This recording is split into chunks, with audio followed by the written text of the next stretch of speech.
বাংলাদেশের উত্তর পশ্চিম প্রান্তে দিনাজপুর জেলার সীমান্ত ঘেঁষা এক গুরুত্বপূর্ণ নাম হিলি রেল স্টেশন।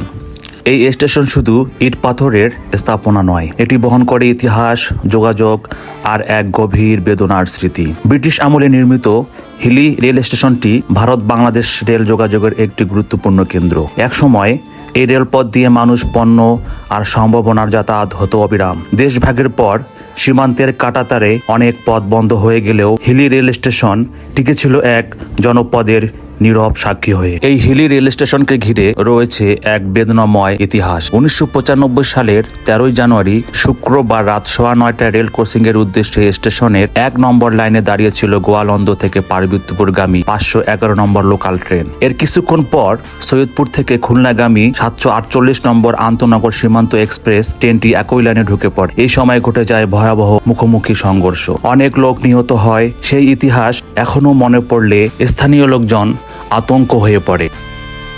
উত্তরবঙ্গ থেকে ঢাকাগামী 14টি ট্রেন এই হিলি রেল স্টেশনের উপর দিয়ে প্রতিদিন যাতায়াত করে। হিলি রেলওয়ে স্টেশন হচ্ছে বাংলাদেশের রংপুর বিভাগের দিনাজপুর জেলার হাকিমপুর উপজেলায় হিলিতে অবস্থিত একটি রেলওয়ে স্টেশন। এটি বাংলাদেশ ভারত সীমান্তের ডান দিকে অবস্থিত এবং সীমান্ত পেরোনোর আয়োজন সংবলিত স্থান। স্টেশনের অন্যদিকে ভারতের দক্ষিণ দিনাজপুরের হিলি অবস্থিত।